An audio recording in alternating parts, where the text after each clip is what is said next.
Hello, welcome to our session on simulations. I'm James Coloma, a Tailored Services Liaison with the Capacity Building Center for States. Prior to joining the center, I worked for an organization that provided core child welfare training and have seen the transition from using just role plays to incorporating simulations in the training environment. As a trainer, I've seen the benefits that simulations provide to newly hired workforce. Through a simulated knock at the front door, I've witnessed new workers become more comfortable practicing their first engagement with the mom. In a simulated courtroom, I've witnessed seasoned workers deepen their ability to provide simulations to provide testimony in the court. Through a simulated home, I observed workers being able to better their skills of assessment. Simulations are being used throughout the country to train child welfare skills, and I am excited that I get this opportunity to introduce to you 3 organizations that are using simulations in different ways. So please join me in this session as we highlight these simulations, because it's not just about role plays anymore. Ensuring child welfare worker safety is a complex concern.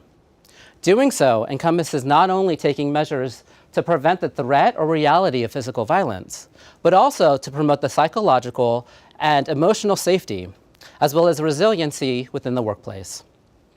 A training simulation aims to mimic the conditions that are on the job. The innovation of simulation training for child welfare workers can also assist in the developing vital skills and approaches that can prepare a worker for the threat or reality of physical violence. During the session, we will make the connection between simulations and CFSR outcomes, worker safety, engagement, and assessment. We will present to you a variety of settings in which simulations can be used effectively. We will expose to you different technologies that are used in simulations, from the low-tech, in which transitioning a classroom into a courtroom, or in which converting a classroom into a living room, and to the high-tech, in which we will present to you a virtual reality platform that will simulate a worker conducting a home assessment. Throughout this session, we will provide you information on what it takes to enter a simulation lab or a virtual lab. Our first highlighted simulation comes from Dr. Todd Franke, a professor at the Luskin School of Public Affairs, Department of Social Welfare at the University of California, Los Angeles. Todd will provide us with a brief review of how simulations have been used in other fields to impact quality outcomes in those fields, and how child welfare is building off of this good work to impact quality outcomes in child welfare. He will also describe how Los Angeles County in California uses simulations within their induction training. He will then describe the evaluations that are being conducted on these simulations.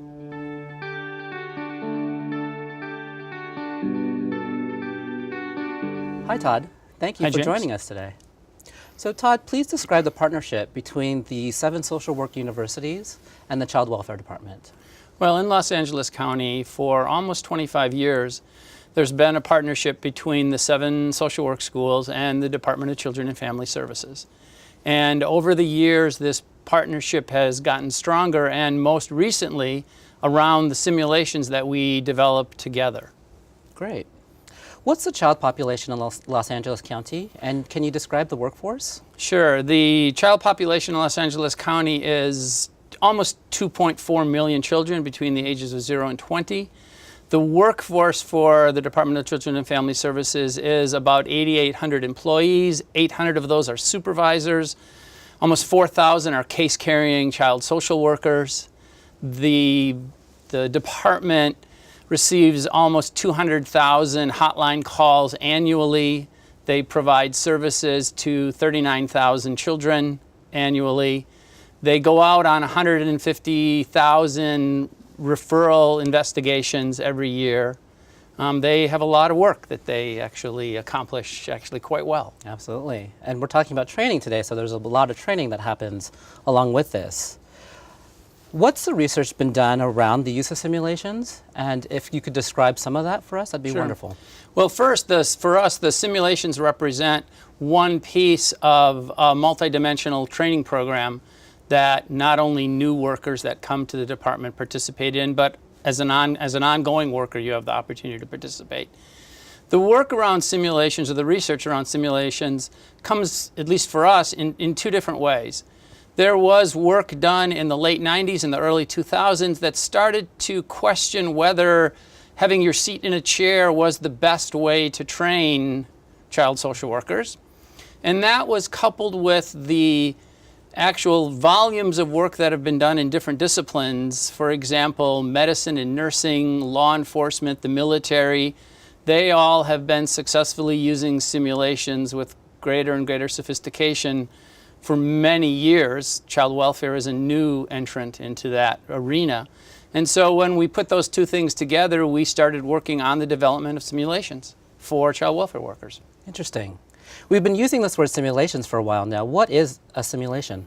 Well, for me, a simulation is the opportunity for a trainee, a worker, to actually participate in something that is as close to real life as possible, that will evoke some of the same emotions, concerns, but at the same time doesn't have the risk that goes along with actually walking into someone's home.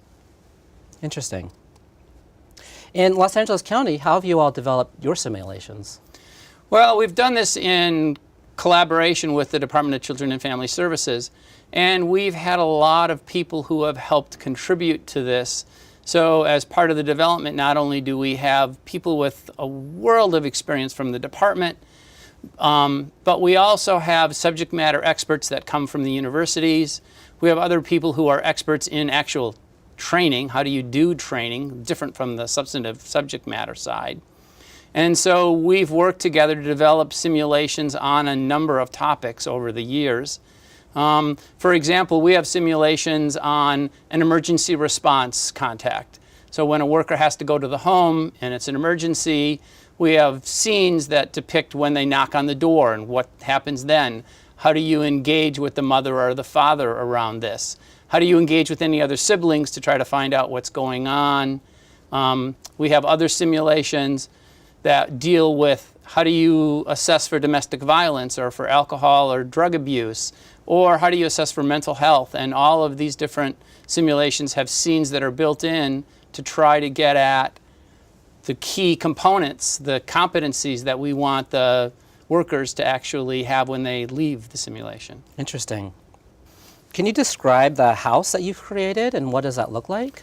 Well, we've created at our training center, we've actually created a number of rooms, multiple rooms, partly because of the number of people we need to train. But those rooms look pretty much like an apartment, truthfully. There's a combined living room, kitchen. There are the associated cabinets and appliances, including a functioning refrigerator. There's 2 bedrooms. There's a sink. There's things that you would find in a home. And we use those to conduct the simulations. In addition, we actually have some other venues. We go out to a hotel to give the workers a more realistic idea of what it is to have to find some place and walk up and knock on a door. And we actually have a courtroom setting that we use. Not surprisingly, LA has lots of courtrooms. How do you stage these homes? What do you put in there to make them look realistic? Well, we start out by using furniture that regular people would have. Every day it looks used. It was used, actually.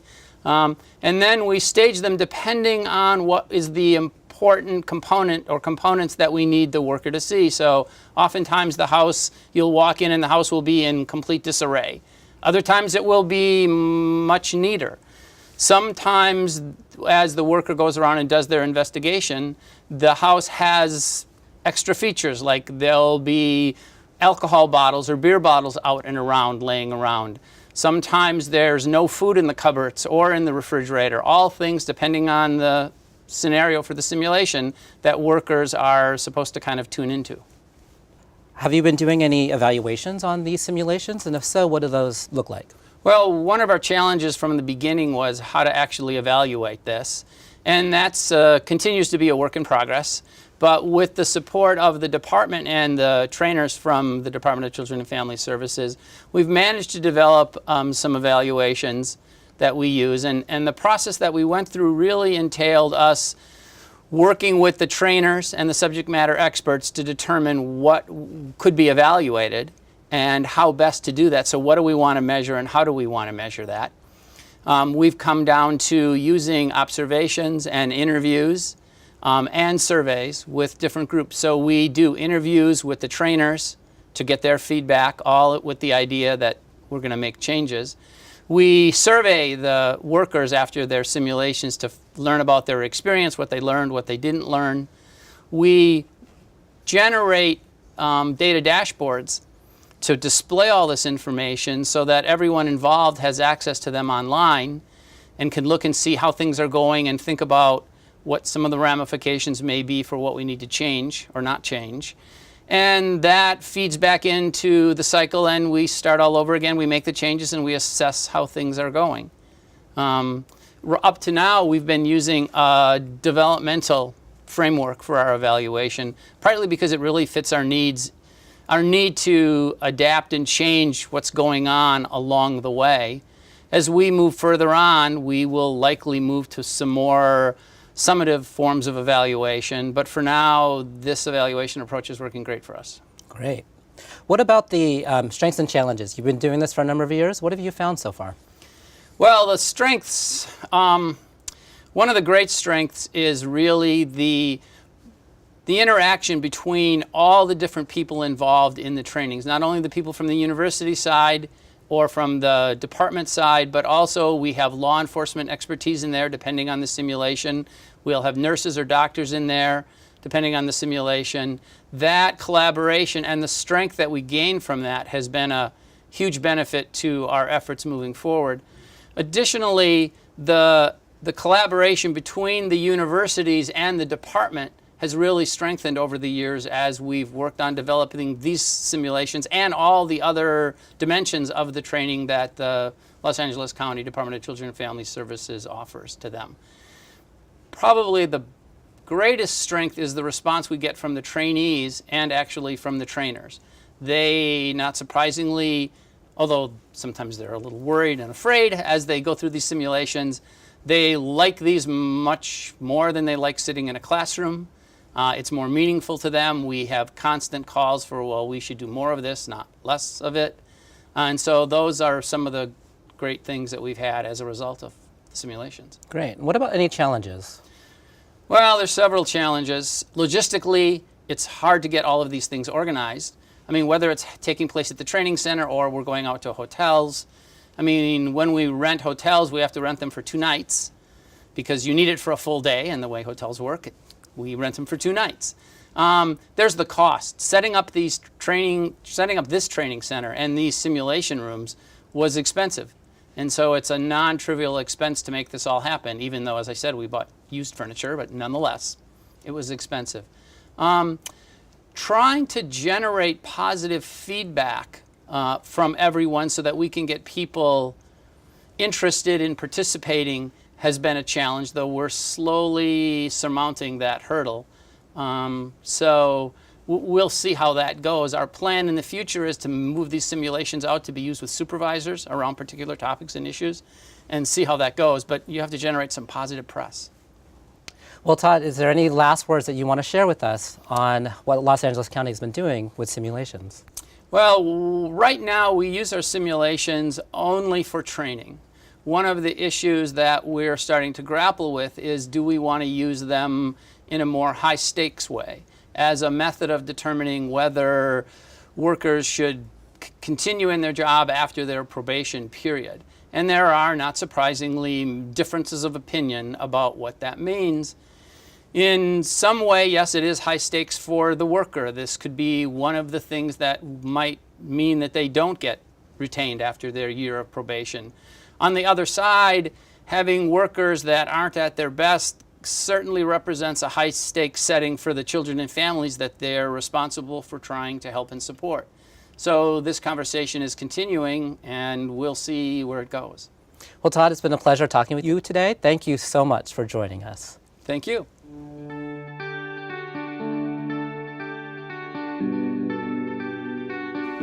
Thank you, Todd, for the overview of simulations as part of a multifaceted training environment.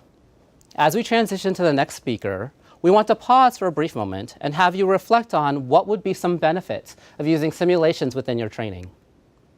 Are there specific content areas that you would like to see that can increase skill development in your workforce?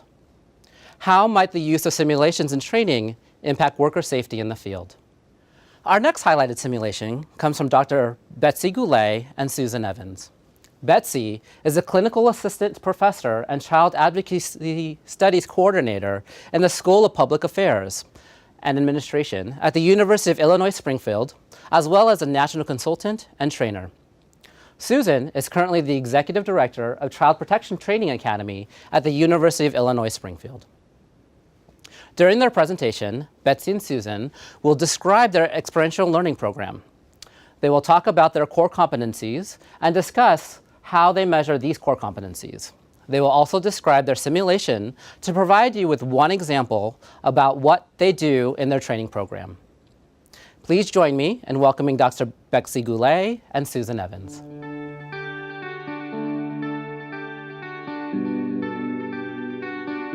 Hi, I'm Betsy Goulet with the University of Illinois Springfield. This is my colleague Susan Evans, and we're here today to talk a little bit about the program that we have started on our campus in partnership with the Illinois Department of Children and Family Services, as well as the SIU School of Medicine and their standardized patient program. Susan and I are very committed to training frontline child protection professionals, probably because we both went into the field a little underprepared for the work that we were likely to do. And Susan stayed in the field much longer than I did, but we are both committed to changing the way this training prepares the frontline professionals for working with at-risk children and families. So in the course of our research and our study, we have decided that all of the industries that have succeeded by using simulation, that kind of training could translate to child protection. We've just been a little slow in getting our industry to adopt that as a form of training. So UIS partnered with the department in order to create a companion training to what is usually a very long classroom style of training. We are fortunate that we have a resource on campus, a small house that had just sort of fallen into disrepair. No one wanted to use it for anything. We did. It was immediately something that we saw as a resource for creating a residential simulation lab where students and our professionals could interact with the actors inside of the home in a realistic setting, which Susan will talk more about shortly. But in creating the academy, we worked with legislators who, looking forward to the longevity of the program, helped us draft legislation so that the state of Illinois would recognize the value of simulation training. And so Public Act 990348 was signed into effect by the governor in the summer of 2015. We have now trained over 400 new child protection investigators in the state. And Susan is our academy director, and she is going to talk a little bit more about how that training actually enhances the classroom aspects. Thanks, Betsy. Yes, I'm Susan Evans. I'm currently the director of the Child Protection Training Academy at the University of Illinois in Springfield. Prior to coming to the university and running the academy, I trained child protection for 10 years. It was both a joy and a torture sometimes because I have a lot of passion for the work, but it's very hard to get passionate when all you're doing is showing PowerPoints and reading procedure and reading the law and trying to explain how that looks when you're out there in practice, trying to put it into good practice and engage families. One of the things we came to realize is that procedures and laws tell you what to do, but they don't tell you how to do it. They don't tell you how to engage the family or what resistance looks like or how to balance between I've got this job of a child protection investigation to complete, but I also have human beings who need my help. So what I love about the experiential learning is we can combine taking the laws and the procedures and putting them into practice. On a sidebar, one of the things we found out without knowing we were going to find out is that we need to do a lot better across the country, but particularly in the state of Illinois, to protect our workers. being in the simulation house has helped them to understand the need for and us to understand the need for their own safety as well. And we also found out that we have workers coming in to the field who may get triggered when they're in a home and may have a response from their own emotional experience as a child or as an adult, or even just because they're unfamiliar with the type of setting. So we have worked in a debriefing to ensure that we are addressing those things as well. So anyhow, how we incorporate simulations in our 6-week child protection training. We have gone from being completely didactic and PowerPoint driven and procedure driven to what we call procedure to practice.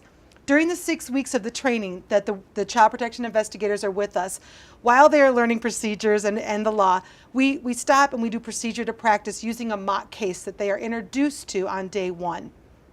We begin simulations in the classroom through a series of contact and collateral interviews that are required by procedure to be made, if possible, prior to going to the house. So when they come to our house on the 5th or 6th week, they have actually made 4 to 5 critical contacts with the reporter, various family members who are calling and want to talk to them, and the primary care physician and a treating physician.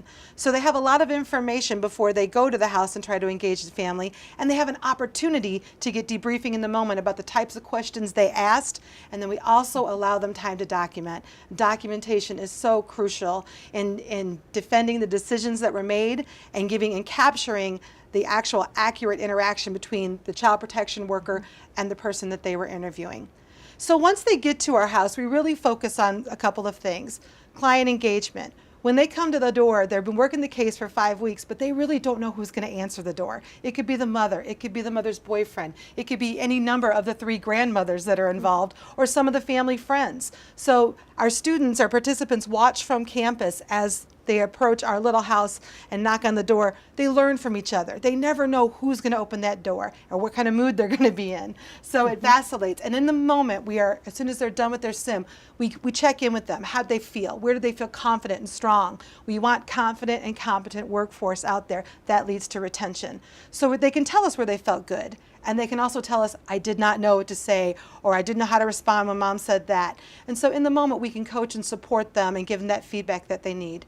Most important, I think, and Dr. Goulet will agree, I think, that our actors who play the parents or the various family and friends give our new frontline staff feedback about how they made them feel, if they interacted with them appropriately, or if they said something that kind of triggered the actor playing the parent. They stay in the moment and go with the triggers. So we have an opportunity to say, how might you reword that? So we are actually working toward both sensitivity, trauma-informed, and culturally competent workforce. We also have the workers complete a scene investigation where they have to actually reenact with the family how the child got the injury. This is actually a new procedure with the Department of Children and Family Services in Illinois, but we know how crucial it is for them to actually get a visual of how the child got hurt. But it takes a lot to explain to a parent why they should cooperate with it and why they should reenact. So they have an opportunity to discuss with the parents what's in it for them and how they can together work on that. Our final simulation is a courtroom testimony. We have a mock courtroom on campus, and we have retired judges, prosecuting attorneys, and active legal and law enforcement officers who come in and help us to put on a mock shelter care hearing. So we have the same kind of process where everyone gets up, is sworn in, gets to testify to some aspects of facts of the case, and then they are given immediate feedback and coaching from the legal professionals. So it's really an eclectic, very busy, hectic 6 weeks. And as both of us attested to, the very first time we testified in a trial was in a real trial. And neither one of us, and we look back on this experience thinking, how much different would that have been for us if we had had a judge speak to us in a mock shelter care hearing and say, remember, you're talking to me. I'm the person who needs to make the decision.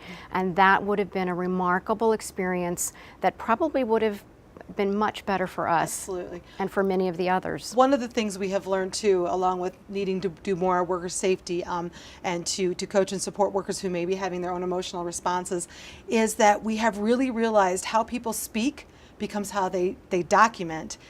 And your documentation is your testimony, whether you're going to court or not. So this is something that we have really come to realize. So that has enhanced on the front end what we're doing in the classroom when our participants are talking to the various collaterals before they come. We have an opportunity to see their written work and give them coaching and feedback around that, so we ensure really good quality documentation that reflects accurate statements and observations. So how do we measure the core competencies? Susan spends time with each of the investigators, and we have told them going into this, this is not a judgment of your skills. This is a safe place. It is a safe environment where you are encouraged to do what comes to mind, to follow your, what you've been taught in the classroom. And if you make a mistake, this is the place you get do-overs. This is not a punitive environment, and we have really done everything to enforce that and to make sure that the workers, the jitters that they get thinking about coming into the house, what they tell us afterwards is, this was one of the best experiences I've ever had. And we're going to talk a little bit about our evaluation component shortly. We are fortunate that we have been working with the Children and Family Research Center at the University of Illinois. They began collecting data about 2 years ago, slowly building up to a pretty large survey that went out, and they did interviews with the workers. Several of, about 152 of the investigators responded, which we thought was pretty remarkable. At the 2-year anniversary, as I said, about 400 investigators have gone through the training. By and large, the response has been, please take us out of the classroom and let us be in the house way more often. We need more time. Well, one of our challenges is we're in Springfield. We are located in one place in the state capitol, and this is a statewide program. So there are expenses for the department to bring everybody to us. There's only so much time we have in training, and you have to cover such a significant amount of information in that short time. That is a challenge that we're trying to work around. How can we combine more simulation with additional time in the classroom? So Susan's going to introduce the video clip that really will help you visualize what we do with the students. Yeah, so what you're going to look at next is a brand new child protection worker in her last work of training going up to knock on the door and engage whoever happens to open the door at the household, explain the purpose for her visit, who she is, and her goal is to gain entry and begin to engage with whoever opens the door.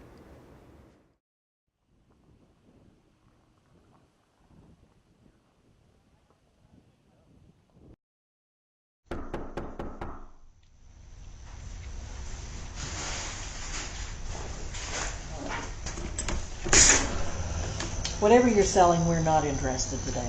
Oh, thank you. My name is Lisa. I'm actually with the Department of Child and Family Services. Well, we took care of all of this yesterday at the hospital. We're good, so I know, appreciate you coming by. Okay. I'm the worker who's been assigned now to the case, so I know that you've spoken with a lot of people last night and maybe even today, but I'm going to be the one that is going to be following through with this now. Do you have a few minutes to speak? If we have to. Okay. Come in. And I'm sorry, I didn't get your name. I'm Sandra Miranda. Hi, Sandra. It's nice to meet you. I'm Lisa. So you are Maria's mother. I am Maria's mother, yes. Okay. But she's not here right now. Okay. So it's just you at home? Yes. Okay. Yes. And is Michelle here at home? No, Maria has Michelle. Okay. Where's Maria? I believe she went to check on Terrell. I'm not sure. Okay.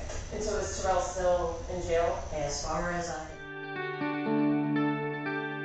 Thank you, Betsy and Susan, for demonstrating the experiential learning that takes place in your simulation labs. Let's pause again for a brief moment and have you reflect on what you could do to change one of your role plays into a simulation. What type of room setup would you need? Who would you be able to use to play the various roles needed in a simulation to simulate a mother, a father, or a child? What type of preparation for the trainees is needed for them to be comfortable practicing in a simulated environment? Our last highlighted simulation comes from Chad McDonald. Chad is a PhD candidate at the University of Utah. He is also a faculty member at the College of Social Work at the University of Utah, focusing his research on workforce development and child welfare, particularly around skill development and competency assessment.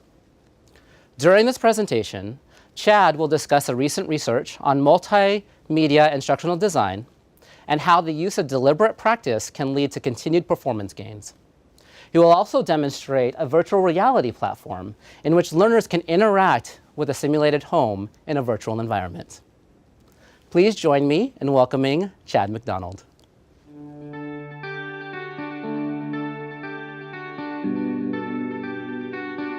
Hello everyone. First I'm going to provide a little background and overview of the theories that informed the development of this virtual reality or VR tool that we call virtual home simulation or VHS.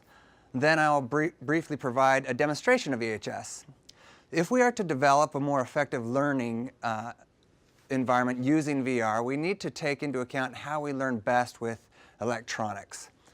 A consistent finding from research on technology-based teaching methods for learning skills has found that simply replicating pre-existing training processes into electronic formats does not necessarily enhance learning. So we've been using two theories to guide our approach to VR. The first is the theory of deliberate practice, which provides an explanation of how people reliably learn to perform at expert levels.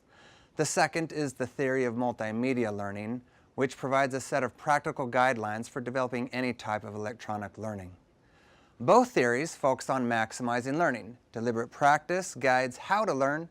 Multimedia learning guides construction of the learning environment. So specific types of practice reliably lead to higher levels of performance for the average professional. Why? Well, typically, practice usually leads to a premature plateau in skill level because performance becomes automatic. This is called arrested development. One good example of this is a skill of driving a car. When you're initially learning, everything takes conscious effort.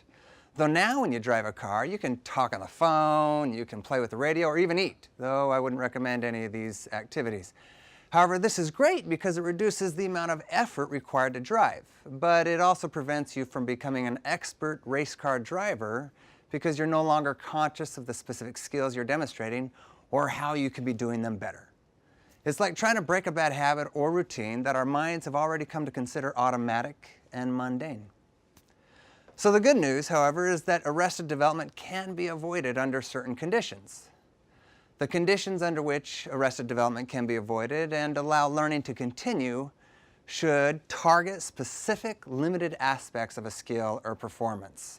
They can't be broad, they can't be targeting, assessing, or planning or teaming. Very specific skills. They also need to target these skills that are just beyond the current level of performance. So if there's a huge gap during this learning environment between what the current performance is and what the expected performance is required, then there's not going to be as much learning going on.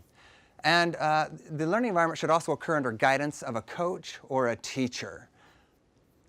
Also, there needs to be some limited cognitive demands on the learner. There needs to require problem solving, exploration of alternatives, frequent feedback and opportunities for reflection, and finally, repetition and practice, usually daily, are all conditions that will help lead to exceptional learning. Recent research on multimedia instructional design has shown that skill acquisition is facilitated by using instructional methods that are sensitive to the constraints of the human learning system. For example, the theory of cognitive load argues that instructional designs must take into account cognitive limitations, and in particular, our severely limited short-term memory. If instructional designs are to be effective, we have to design with these constraints in mind. The theory of multimedia learning has operationalized these principles for designing VR environments that take into account these cognitive constraints that I've been talking about. In the interest of time, we're not going to go into each of these, but there's a handout that you can find more information if you're interested. The goal of incorporating these design elements that you see here is to decrease cognitive load so learning can be increased. And finally, before I get to this demo, some of the strengths and challenges that we've found in the development of VR, among the many, we've selected a few that we thought would be most helpful for you. First off, as mentioned previously, one of the primary strengths to using this type of tool is that it meets the conditions for effective learning using methods such as increasing difficulty of the practice exercise that participants have the opportunity to repeat and try again and again to increase their skill, while they also receive immediate feedback after each iteration. Another strength is that the cost of training using this methods continue to decrease over time, offsetting initial development costs, making the cost-benefit positive over the long run, especially when you consider the ability for a supervisor or a manager to have their worker practice whenever, wherever, or however frequent they may want or need. Finally, using this type of learning and practice tool allows for management and supervision to quantifiably see who is doing well and who may need more practice in a specific skill. So we're not just dealing with happy sheets here. Rather, we're not just relying on the supervisor or the worker's own perception of their competency or skill at hand.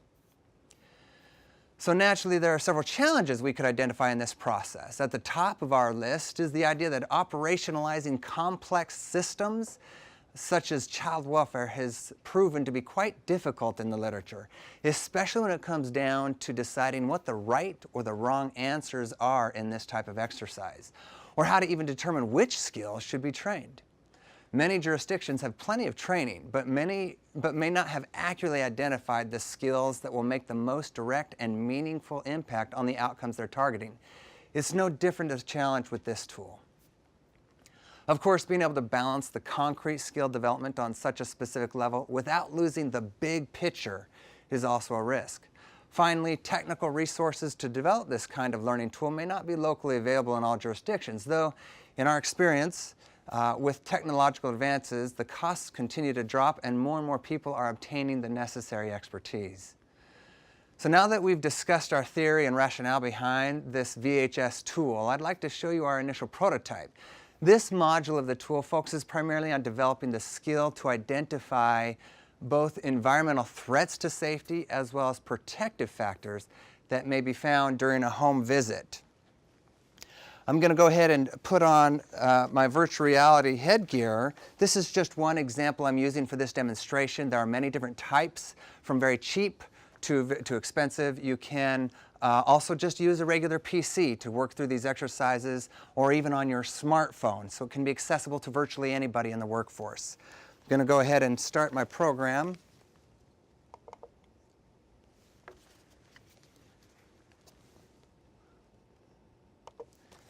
And now I'll put this on.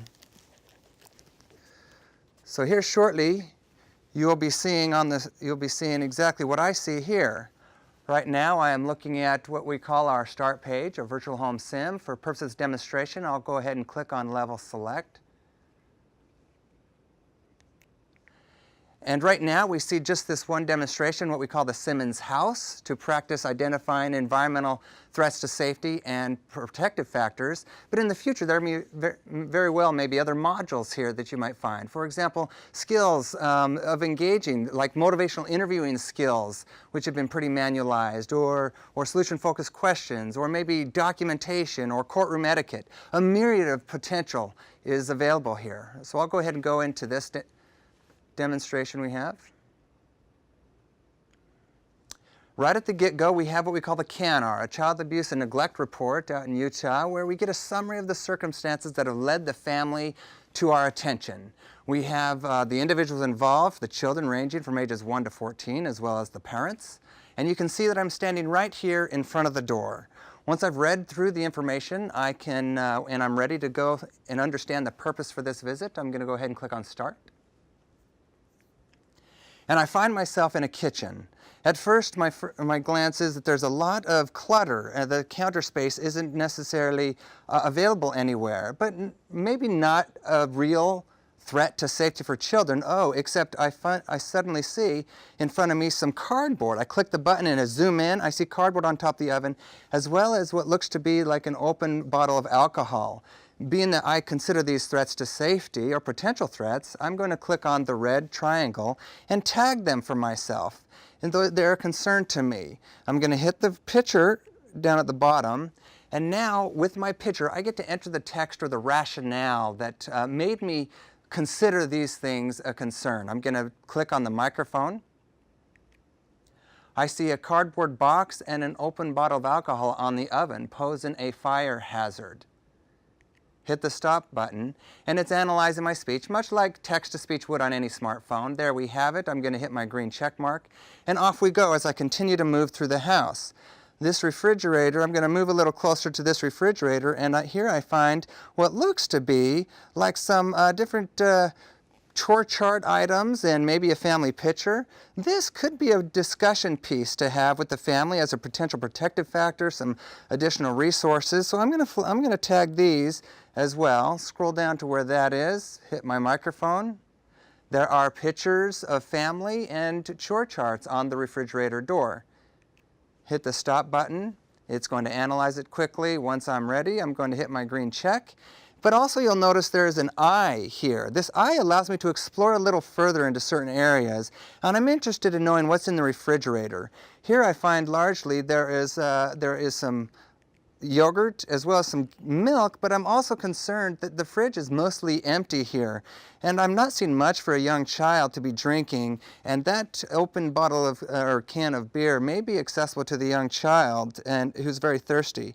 Take a picture there. I'm not going to work through the rationale at this point just to show you the demonstration, but you know how the text-to-speech works. I would give my rationale as I just explained it to you. At this point, I'm going to proceed through into the living room. As I look around, again, more of the clutter, I see a guitar in the background. I might consider this a protective factor as sort of some music or some other things going on. I do see a broken screen on the TV. Maybe it can fall over or has already. Maybe there are shards of glass that might pose a risk to the children in the home. I do see here that we've got child safety doorknobs put on. That is also a protective factor to discuss with the parents, as well as perhaps maybe this bouncer, it looks like, that might be here, tagging that as a protective factor. So as you can see, I can move about this entire house and identify in all these risks and protective factors that I might think exist. And this is a serious concern for me. While I do see books and maybe a calendar of sorts, I am worried about this plate that has tin foil and a bent spoon on it. And that is an item. I knew substance abuse was a concern, and that is an item that I would want to definitely identify and discuss in our planning for the needs of the family. So as you can see, there are many different rooms in this house. I'm not going to be able to have time to go through all of them, but because we wanted every worker to have the ability, without needing to make a lot of space for themselves, we can move about this room in virtual reality without too much movement myself. That is not a good sight right there, and quite a concern, of course, for me on that toilet that is not flushing, or at least isn't flushed. You can see broken glass here in the sink, some dirty diapers on the floor, and even a tub full of water, which I'm worried about the 1-year-old that may fall over and could be a drowning risk for that child. I'll go ahead and wrap up the demonstration, but assuming we've made it into the bedrooms and downstairs and everything, once I've gotten done and identified all of the different reasons and rationales and as many of these things as I can, I'm going to hit End Visit, and I'll immediately find a rating that tells me exactly what my score is on the different rooms that I've been in.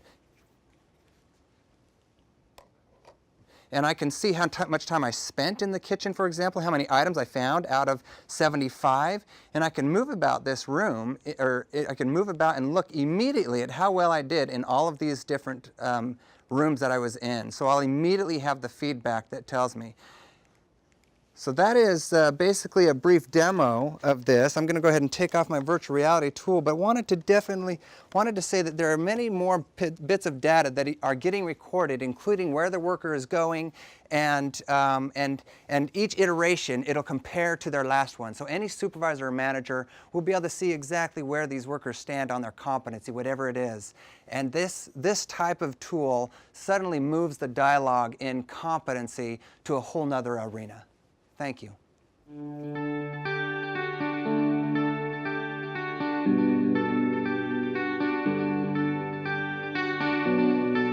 Thank you, Chad, for giving us a glimpse of such an innovative technology. Let's pause one last time and have you reflect on how you could use this type of technology in your workforce. What type of funding, equipment, and other technology would you need to incorporate such simulations within your training environment? To support supervisors, what type of preparation do they need to give their workers and help their workers practice this type of skill? Are there organizations or universities that you can partner with to create such a virtual environment? Do you have access to any open source programs or other virtual platforms that can be used to create a virtual environment to train this particular skill? What content and/or skill would you want to start with? Thank you for your time today. We hope that you've been able to walk away from the session with some ideas about how you can incorporate simulations into your training environment, whether that's starting small and transitioning a role play into a simulation, or adapting a classroom into a courtroom. We hope that you're inspired to dream larger by building your own simulated house or integrating a virtual reality platform into your training system.